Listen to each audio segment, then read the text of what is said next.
Hello दोस्तों, मैं आज आप सभी के लिए 50 एक्सपेक्टेड क्वेश्चन लेकर आया हूँ, जो 100 मार्क्स इंग्लिश के होने वाले हैं। तो आप इस वीडियो को पूरा अंत तक देखिए और आपको ये पचासों क्वेश्चन आपके माइंड में सीधे बैठ जाएगा। तो चलिए इस वीडियो को स्टार्ट करते हैं बिना किसी देरी से। तो देखिए दोस्तों, आपको स्क्रीन पर दिख रहा होगा पहला question, the past is not dead and static, it is alive and dynamic is taken from. ये जो लाइन है, past is not dead and static, it is alive and dynamic, ये कहाँ से लिया गया? तो ये लिया गया है, आपको मैं बता दूँ, भारत इज़ माई होम से लिया गया है। भारत इज़ माई होम से लिया गया है, तो इसका आंसर हो जाएगा B, Bharat is my home. आगे बात करें तो आगे है, रूप ठोका इज़ डैश इन बांग्लादेश। तो रूप ठोका is a dash in Bangladesh, तो इसका आंसर होने वाला है फेरी टेल्स। इसका आंसर होगा आपको फेरी टेल्स। तो चलिए इसका आंसर फेरी टेल्स हो गया। तीसरा क्वेश्चन है, dash and peasants were the people Perlesberg wanted to meet while in India. तो किससे जो है पर्लेसबर्ग मिलना चाहते थे जब वो इंडिया में गए थे? तो इसका आंसर होगा इंटेलेक्चुअल्स। इसका आंसर होगा इंटेलेक्चुअल्स। यदि इसका आंसर आपको मालूम होता है तो आप जल्दी से कमेंट बॉक्स में कमेंट कर दीजिएगा, नहीं तो मैं बता ही दूंगा आगे। चलिए फोर्थ नंबर क्वेश्चन है, a marriage proposal is a dash. Marriage proposal क्या है? तो मैरिज प्रपोजल स्टोरी है कि ट्रेवलग है कि कॉमेडी है कि ट्रेजिडी है? तो ये marriage proposal is a comedy. Marriage proposal क्या है? कॉमेडी है। कैसे इसको याद रखिएगा, marriage comedy, marriage comedy, marriage एक तरह का कॉमेडी है, मैरिज एक तरह का कॉमेडी है, ऐसे इसको याद कर लीजिए। फिफ्थ नंबर में है, the name of Benjy's wife was dash. Benjy की वाइफ का नाम क्या था? तो बेंजी की वाइफ का नाम था फ्लोरेंस।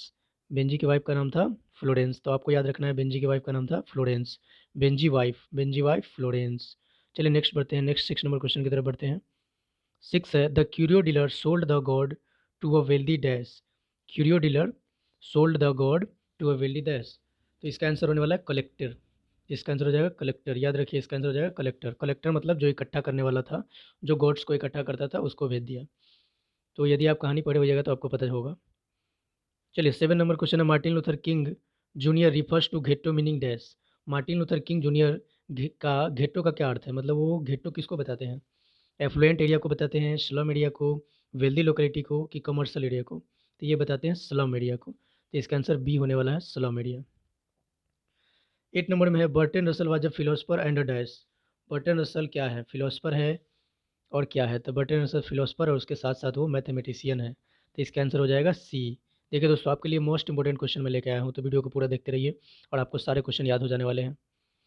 तो बर्टन रसल फिलोसफर है और साथ साथ क्या है? मैथमेटिशियन है, याद रखिए, क्योंकि पूरे बुक में बर्टन रसल एक ही ऐसे व्यक्ति है जो मैथमेटिशियन है। चलिए नेक्स्ट बढ़ते हैं 9 नंबर क्वेश्चन की तरफ। 9 नंबर है, the editorial policy of newspaper is control by dash. तो न्यूज़पेपर का जो संपादकीय नीति है, संपादकीय नीति, वो किसके द्वारा नियंत्रित होता है? तो आपको पता ही होगा दोस्तों, ये एडवर्टीजमेंट के द्वारा नियंत्रित होता है, उसके द्वारा ये कंट्रोल होता है।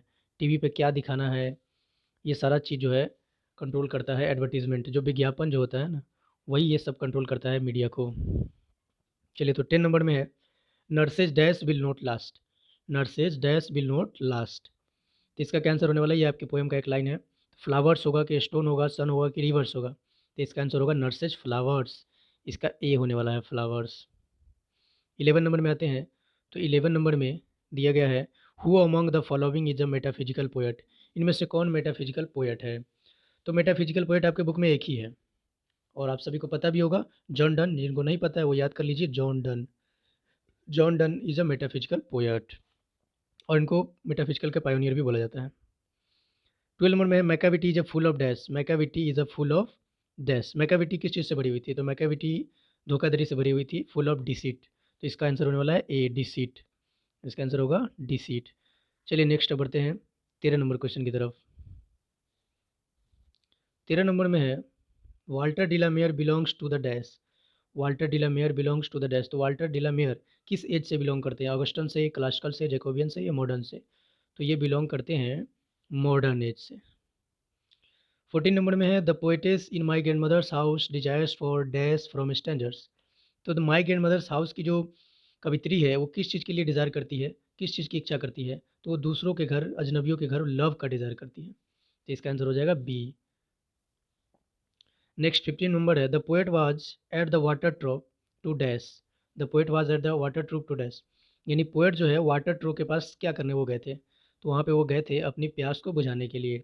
देखिए ऑप्शन में है, बाय स्टील चोरी करने के लिए, सी द रिवर नदी को देखने के लिए, इंजॉय नेचर नेचर को एंजॉय करने के लिए, क्वीन थर्स्ट प्यास बुझाने के लिए, तो इसका आंसर क्या होगा?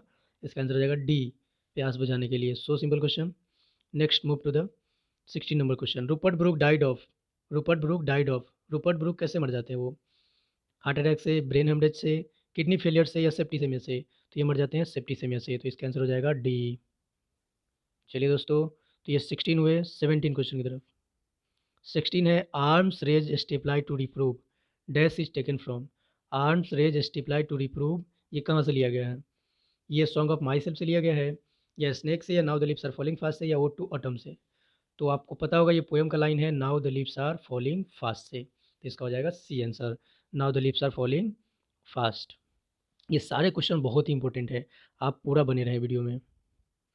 18 number dash has emerge in different parts of the world. कौन जो है इमर्ज किया different part of the world? American English, new English, Indian English या ब्रिटिश इंग्लिश? तो अभी आप लोग देखते हुए कि इंग्लिश जो है पूरी दुनिया में फेमस है, और ये जो इंग्लिश फेमस है वो न्यू इंग्लिश है, क्योंकि अमेरिकन इंग्लिश सिर्फ अमेरिका में ही, इंडियन इंग्लिश सिर्फ इंडिया में, ब्रिटिश सिर्फ ब्रिटेन में, लेकिन न्यू इंग्लिश क्या है ना, all over the world famous है, तो यहाँ बी हो जाएगा। Next 19 number, who was the greatest dramatist of the Elizabethan age. Elizabethan age के सबसे महान ड्रामाटिस्ट कौन है? तो ये आपको पता होना चाहिए, विलियम शेक्सपियर है। तो एलिजाबेथन एज के सबसे महान जो ड्रामाटिस्ट है वो है विलियम शेक्सपियर। इनके बारे में आपको पता होगा कि 1564 में इनका जन्म होता है, और भी इनका 1660 में डेथ होता है। तो ये सारा इनका डिटेल है जो आपको पता होना चाहिए। चलिए 20 नंबर क्वेश्चन की तरफ आते हैं। तो 20 है dash has its own receive pronunciation. कौन जो है अपना प्रोनाउंसिएशन रिसीव करे हैं? जर्मन, रशियन, इंग्लिश और हिंदी। तो आप देखिएगा बाकी सारे लैंग्वेज में एक प्रोनाउंसिएशन तो होता है, लेकिन उसका अपना नहीं होता है, कहीं ना कहीं से वो बोरोड होता है।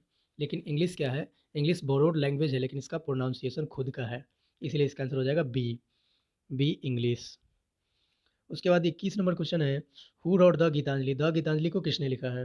रविन्द्रनाथ टैगोर ने लिखा है, टोरू दत्त ने, अरविंदो घोष ने, या सरोजनी नायडू ने लिखा है? तो द गीतांजलि इतना सिंपल क्वेश्चन है ये, इसको लिखने वाले हैं रविन्द्रनाथ टैगोर, ठीक है, जो हमारे नेशनल पोएट हैं।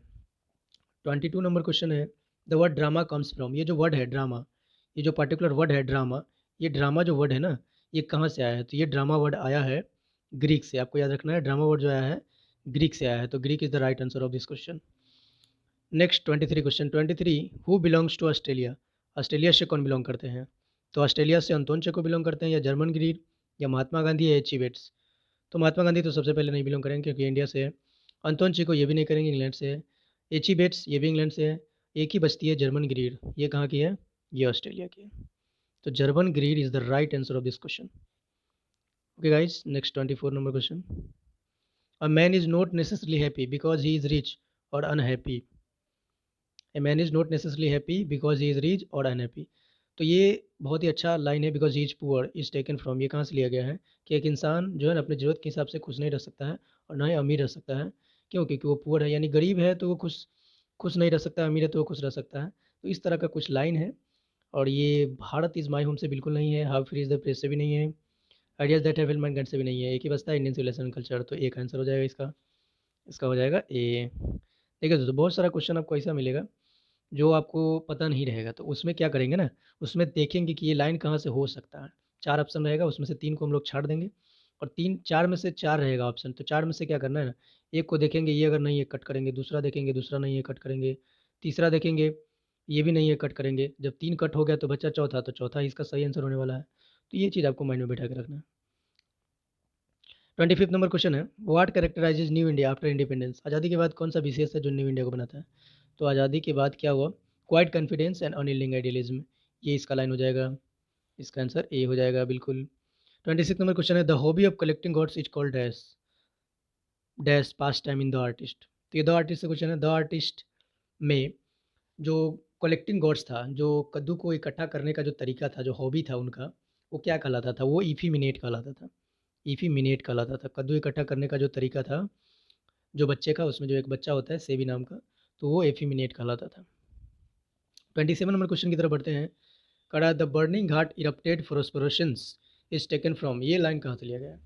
सॉन्ग ऑफ माइसेल्फ से लिया गया, या वो टू ऑटम से, या फायर हम से, या एन एपिताब से? तो बर्निंग घाट एक ही चैप्टर है, वो है फायर हिम, तो fire him is the right answer of this question. 28 number question, the past is not dead and static it is dash. तो ये पहला नंबर क्वेश्चन था, उसी तरह है, तो उसी का लाइन है, past is not dead and static it is dash, it is repetitive, it is recurring, it is reappearing, या it is alive and dynamic. तो आपको पहले ही मैंने बोला याद कर लेने के लिए अलाइव एंड डायनेमिक, तो इसका आंसर हो जाएगा अलाइव एंड डायनेमिक। चलिए दोस्तों 29 नंबर की तरफ बढ़ते हैं। 29 है ए pinch of snuff is dash. A pinch of snuff क्या है? शॉर्ट स्टोरी है, एस्से है, ड्रामा है या स्पीच है? तो ये पिंच ऑफ स्नफ एक स्टोरी है, कॉमेडी है और ये एक तरह का शॉर्ट स्टोरी है। तो इसका आंसर हो जाएगा शॉर्ट स्टोरी। मनोहर मालगांवकर के द्वारा लिखा गया है। Benjy's father handed him a passbook at the age of dash. Benjy के पिताजी पासबुक को हैंड ओवर करते हैं बेंजी को कितने साल में? 20 साल में, 21 साल में, 22 साल में या 23 साल में? तो 21 साल में, 21 ईयर्स ओल्ड में, 21 ईयर्स ओल्ड। 31st क्वेश्चन में देखिएगा। 31st क्वेश्चन है who will make quicker journey than the sun. कौन जो है सूरज से भी तेज गति करेंगे? जॉन डन करेंगे, वाल्ट विटमैन करेंगे, डब्ल्यू एच डन करेंगे या टी एस इलियट करेंगे? ये फर्स्ट चैप्टर से क्वेश्चन है sweetest love I'd not go से। तो sweetest love I'd not go में जॉन डन कहते हैं कि मैं सूरज से भी तेज गति से यात्रा करूंगा अपनी बिलवेट के लिए। 32 नंबर क्वेश्चन में ये dead in hundreds at the back follow dash in wooden track. ये भी एक लाइन है और ये लाइन किस चीज़ से लिया गया है? Now the lips are falling fast से इसमें दिया ही है। चलिए तो इसका आंसर वुडन हो जाएगा, इसमें आंसर में ही दिया गया है, वुडन हो जाएगा। 33 क्वेश्चन की तरफ आते हैं। तो 33 क्वेश्चन है ode to dash is a romantic poem. Ode to dash is a romantic poem. Ode to season या ओड टू विंटर या ओड टू रेन या ओड टू ऑटम? तो ode to autumn is a romantic poem, तो autumn is the right answer. 34 question में आएंगे। तो who compose the soldier. The soldier को किसने कंपोज किया है? द सोल्जर को कंपोज किया है रूपर्ट ब्रूक ने या कमला दास ने या डब्ल्यू एच ऑडे ने या जॉन डन ने? तो देखिए, तो इसमें अगर मान लीजिए इस क्वेश्चन को आपको आंसर नहीं भी आ रहा है तो आप कैसे छाटेंगे, सो मैं आपको बताता हूँ। कमला दास किए हैं ग्रैंड मदर को, जॉन डन किए हैं स्वीटेस्ट लव को और डब्ल्यू एच एन किए हैं नाउ द लिप्स को। तो एक बच रहे रूपर्ट ब्रूक, तो यही इसका आंसर हो जाएगा। ऐसे आप छाटिए प्रश्न को। चलिए 35 नंबर क्वेश्चन में देखते हैं। Macavity is called dash. Macavity को क्या कहा जाता है? एक्सपोज पॉ या हिडन पॉ? सो सिंपल क्वेश्चन, मैकाविटी को कहा जाता है हिडन पॉ, क्योंकि वो क्राइम कर लेती थी और लोगों को पता भी नहीं चलता था। ये ऐसी क्रिमिनल थी, इसीलिए इसको हिडन पॉ कहा जाता है। 36 नंबर क्वेश्चन है the poet was with his dash passing by हाँ क्रीमेशन घाट। तो ये पोएट जो है किसके साथ जो है ना क्रीमेशन घाट से पास कर रहे थे, गुजर रहे थे? तो ये फायरिंग से लिया गया है। ये अपने पिताजी के साथ थे, अपने फादर के साथ थे जब ये क्रीमेशन घाट से वो पास कर रहे थे, तो फादर इसका आंसर हो जाएगा। 37 नंबर क्वेश्चन है who were known as the university BITS. University BITS के नाम से कौन जाना जाता है? ये क्वेश्चन 2021 में पूछा गया है। यूनिवर्सिटी बिट्स के नाम से कौन जाना जाता है? तो ये एलिजाबेथन स्कॉलर या विक्टोरियन स्कॉलर या ब्रिटिश स्कॉलर या इंडियन स्कॉलर? इंडियन स्कॉलर तो पहले ही हटा दीजिए, तो इसमें आंसर विक्टोरियन भी हटा दीजिए, बच्चा एलिजाबेथन और ब्रिटिश।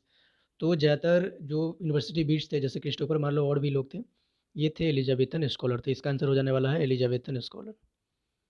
38 नंबर में आएंगे। तो हु रोट वोल्पोने। वोल्पोने को किसने लिखा है? वोल्पोने बहुत ही फेमस बुक है जिसको लिखने वाले हैं बेन जॉनसन। तो आपको ये सीधे याद रखना है, ज़्यादा इसमें कोई कन्फ्यूजन नहीं रखना है कि वोल्पोने को लिखे हैं वेन जॉनसन। वोल्पोने वेन जॉनसन, वोल्बेन ऐसे याद रखिए, वोल्पोने बेन जॉनसन। उसके बाद है 49 क्वेश्चन। 49 नंबर में है डैश 49 नहीं होना चाहिए, यहाँ पे 39 होना चाहिए, नंबर थोड़ा मिस्टेक हो गया है, 39 होगा, 38 के बाद 39। Dash was a dominant influence on middle English. यहाँ इंडियन होगा, स्कैंडिनेवियन होगा, ग्रीक होगा या लैटिन होगा? तो आपको पता ही होगा कि मिडल इंग्लिश में इंडियन तो हटा दीजिए, ग्रीक, लैटिन और स्कैंडिनेवियन था, जिसमें से स्कैंडिनेवियन एक ऐसा लैंग्वेज बचा था जो पूरे यूरोप पे राज कर रहा था। तो डोमिनेंट इन्फ्लुएंस था किसका? स्कैंडिनेवियन का। तो Scandinavian is the right answer of this question. उसके बाद 40 नंबर क्वेश्चन में है dash will be common language for us. Dash will be the common language for us. American English, global standard English, Indian English या British English? आप सबको पता है कि ग्लोबल स्टैंडर्ड इंग्लिश ही जो है ना कॉमन लैंग्वेज हम लोग का है।